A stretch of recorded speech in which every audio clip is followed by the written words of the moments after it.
जय हिंद साथियों, स्वागत है आपका सेल्फ स्टडी क्लासेस ऐप में और यूट्यूब चैनल में। ठीक है, अभी तक दोस्तों आपने सेल्फ स्टडी क्लासेस का कोचिंग ऐप डाउनलोड नहीं किया है तो आप जरूर डाउनलोड करें। प्ले स्टोर में जाएं, सर्च करें सेल्फ स्टडी क्लासेस और ऐप को डाउनलोड जरूर कर लें। ठीक है दोस्तों, अगर आपको हिंदी साहित्य की कोचिंग करनी है, हिंदी साहित्य को क्रमबद्ध पढ़नी है, तो सेल्फ स्टडी क्लासेस में कोर्स लॉन्च किया गया हिंदी साहित्य का, जिसमें आपको ट्रिकी तरीके से विस्तृत अध्ययन करा के, जिसमें आपको टॉपिक वाइज टेस्ट लगवा के, डाउट सॉल्यूशन करवा के, विभिन्न प्रकार की प्रक्रियाओं के माध्यम से आपको हिंदी साहित्य पढ़ाया जाता है। ठीक है, तो जिनको भी एडमिशन लेना है दोस्तों वो ले सकते हैं, है ना। और दोस्तों आज हम डाउट्स वाले कुछ क्वेश्चन लेकर के आए हैं। आपसे एक क्वेश्चन पूछा जाता है कि साय में धूप ये किसकी रचना है? साय में धूप की रचनाकार कौन है या काव्य कृति के रचनाकार कौन है? तो आप नॉर्मली सा क्वेश्चन लगाते हो दोस्तों दुष्यंत कुमार, लेकिन एक डाउट्स यहां पर है, एक रचना और पूछी जाती है दोस्तों सीढ़ियों पर धूप में। एक रचना और पूछी जाती है, कौन सी? सीढ़ियों पर धूप में। इस प्रकार से अगर रचना आपसे पूछ ली जाए कि सीढ़ियों पर धूप में, ये रचना आपसे पूछ ली गई तो आप क्या करोगे? कंफ्यूज हो जाओगे। साय में धूप और सीढ़ियों पर धूप में, अभी धूप का चक्कर आपको कंफ्यूज कर देता है कभी कभी, तो इसको याद रख लेना। बोले हम सीढ़ियों पर धूप में खड़े हैं क्योंकि हमारी रघुवीर सहाय करते हैं, यानी कि इसके रचनाकार कौन है? रघुवीर सहाय। और साय में धूप ये दुष्यंत कुमार की रचना है, याद रख लेना। साय में धूप की रचनाकार दुष्यंत कुमार और सीढ़ियों पर धूप में रचनाकार कौन है? रघुवीर सहाय। ठीक है, डाउट्स नंबर 1 आपका क्लियर। नेक्स्ट है दोस्तों भाषा भूषण कृति के रचनाकार। कई बार ये रचना पूछी गई, भाषा भूषण कृति किसकी है आपसे पूछा जाता है। तो यहां पर दोस्तों कई लोग कंफ्यूज होते हैं, यहां पर भूषण दिया है तो कई लोग भूषण लगाए आते हैं, लेकिन याद रख लेना कि भाषा भूषण कौन है। बोले आपके आसपास कोई जसवंत नाम का लड़का हो या जसवंत कोई आपके आसपास हो परिवार में, बोले हमारे जसवंत तो भाषा भूषण हैं। बोले भाषा भूषण जसवंत से हैं, भाषा भूषण जसवंत से हैं। ठीक है, जबकि भूषण की रचनाएं आपने पढ़ी होंगी छत्रसाल दशक, शिवराज भूषण, तो भूषण से कंफ्यूज नहीं होना। भूषण रीतिकाल के वीर रस के कवि थे दोस्तों, है ना। और इनका जो दोस्तों वास्तविक नाम था वो क्या था? घनश्याम नाम था, है ना। और इन्हें सोलंकी राजा रुद्र ने इन्हें भूषण की उपाधि दी थी, ये भी कई बार पूछा जाता है। ठीक है, तो भाषा भूषण ये कृति किसकी है? जसवंत सिंह की। ओके, डाउट्स नंबर क्लियर हो गया। आदि काल को आरंभिक काल किसने कहा? आपसे पूछा जाएगा। गणपति चंद्रगुप्त ने, मिश्र बंधु ने, हजारी प्रसाद द्विवेदी ने या फिर रामचंद्र शुक्ल ने। आदि काल को आरंभिक काल नाम किसने दिया आपको बताना है, तो कमेंट में लिखिए। दोस्तों यहां भी कंफ्यूज होता है आरंभिक काल और प्रारंभिक काल में। ठीक है, तो यहां आपको कैसे याद रख लेना? बोले सर ये मिश्र बंधु तीन भाई थे, ये मिश्र बंधु तीन भाई थे और तीनों आरंभ से साथ में रहे। कौन? मिश्र बंधु तीन भाई थे, तीनों भाई आरंभ से साथ में रहे, इसलिए मिश्र बंधुओं ने आदि काल को आरंभिक काल नाम दिया। यानी कि इस प्रश्न का उत्तर जो आपका होगा वो होगा मिश्र बंधु। क्या होगा? मिश्र बंधु। ठीक है, फिर दूसरा क्वेश्चन आपसे आता है कि आदि काल को प्रारंभिक काल नाम किसने दिया, तो आपका उत्तर हो जाएगा दोस्तों गणपति चंद्रगुप्त। क्योंकि जब हम कोई भी काम प्रारंभ करते हैं तो हम क्या करते हैं? श्री गणेश करो। बोले श्री गणेश करो, यही बोलते ना, श्री गणेश। तो प्रारंभ करते हैं तो श्री गणेश बोलते हैं, तो गणेश से क्या हो जाएगा? गणपति, है ना, गणपति चंद्रगुप्त। और मिश्र बंधु आरंभ से साथ में रहे तो आरंभिक काल किसने कहा? मिश्र बंधु ने। ठीक है, क्लियर, बहुत बढ़िया। वीडियो को लाइक जरूर कर दें, अपने मित्रों तक शेयर करो। द्वैतवाद के प्रवर्तक कौन है? कई बार कंफ्यूजन वाला क्वेश्चन है दोस्तों।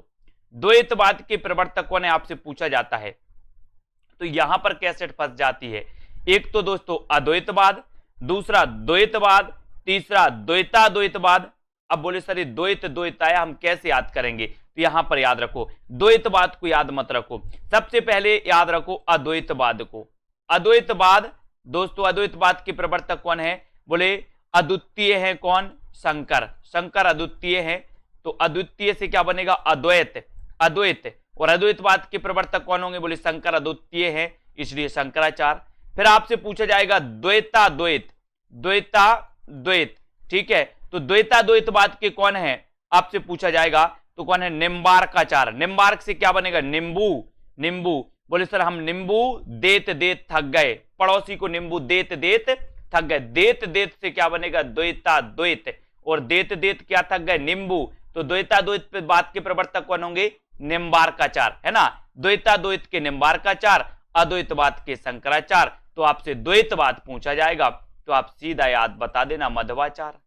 बोले सर द्वैताद्वैत याद हो गया, अद्वैत हो गया, तो द्वैतवाद के मध्वाचार्य, है ना। और माधव बोले हमें देत हैं, माधव देत हैं, देत है माधव की नहीं, तो याद रखिए ना, द्वैतवाद के मध्वाचार्य, द्वैताद्वैतवाद के निम्बार्काचार्य, अद्वैतवाद के शंकराचार्य, है ना। और दोस्तों पुष्टि मार्ग का प्रवर्तन या शुद्धाद्वैतवाद का प्रवर्तन किया था किसने, वल्लभाचार्य ने, है ना। सूरदास के गुरु का नाम क्या था, वल्लभाचार्य, ठीक है। इनको याद रखेंगे।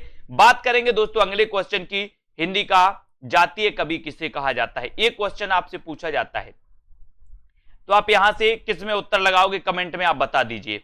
हिंदी का जातीय कवि किसे कहा जाता है, अगर आपसे पूछा जाए तो आपको उत्तर लगाना है दोस्तों तुलसीदास, है ना।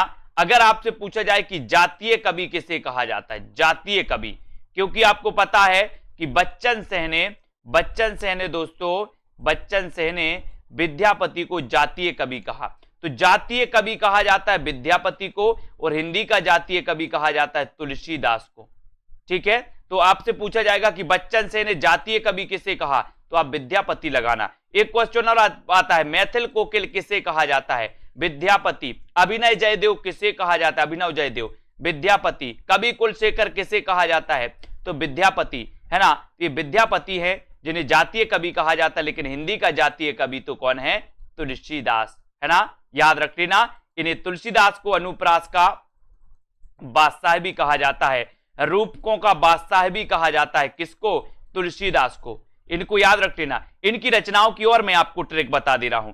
इनकी रचनाओं में दोस्तों इनकी 12 प्रमाणिक रचनाएं हैं, किसकी, तुलसीदास की। अब 12 प्रमाणिक रचनाओं में, जिन रचनाओं में राम और मंगल लिखा मिल जाए आपको, इन 12 प्रमाणिक रचनाओं में से राम और मंगल लिखा मिल जाए, मतलब समझ लेना कि वो अवधी भाषा की हैं। राम और मंगल लिखे मिल जाए, जैसे दोस्तों जानकी मंगल, पार्वती मंगल, ऐसे राम, है ना, रामज्ञा प्रश्न। तो राम और मंगल लिखा मिले तो अवधी, और राम और मंगल लिखे ना मिले मतलब उसकी भाषा ब्रज होगी, कभी कभी पूछा जाता है, ठीक है। तो यहां पर दोस्तों आप बने रहें, और जिन भी साथियों को कोर्स में एडमिशन लेने वो कोर्स में एडमिशन जरूर लें। और दोस्तों इसी प्रकार के डाउट्स क्लियर वाले वीडियो देखते रहें, और सेल्फ स्टडी क्लासेस का ऐप जरूर डाउनलोड करें अपने मित्रों तक। इस वीडियो को ज्यादा से ज्यादा शेयर करें, और दोस्तों बने रहें। कैसा लगा वीडियो कमेंट में जरूर बताएं, प्रोत्साहन जरूर करें, शेयर करें। जय हिंद। बहुत सारे स्टूडेंट को ऐप डाउनलोड नहीं करते बन रहा है, या फिर कर भी लिया है तो कोर्स भी नहीं देख पा रहे हैं। तो मैं आज उनको बता दूं कि ये जो सेल्फ स्टडी क्लासेस इस प्रकार से जब आप प्ले स्टोर से करते हैं तो ये आपका वेल जो है आइकन उसमें लगा हुआ है ना। तो इस प्रकार से सेल्फ स्टडी क्लासेस आपको सर्च करना है, और ऐसे आइकन में आपको ऐप मिलने वाला है, ठीक है। तो दोस्तों हम देखें कि प्ले स्टोर में आपको इस प्रकार से दिखेगा ये सेल्फ स्टडी क्लासेस, ठीक है। ये प्ले स्टोर में आपको सेल्फ स्टडी क्लासेस का ऐप दिखने वाला है, ठीक है। ये इमेज उसमें डली है, ये आइकन, ये लोगो उसमें डला है, ठीक है। अब दोस्तों इसको इंस्टॉल करना है, यहां से आप इंस्टॉल करेंगे, ठीक है। अब इंस्टॉल करेंगे तो वहां पर आपको नंबर मांगेगा, जीमेल नंबर मांगेगा, तो आपको ओटीपी आएगा, तो आप रजिस्टर करके आगे बढ़ेंगे।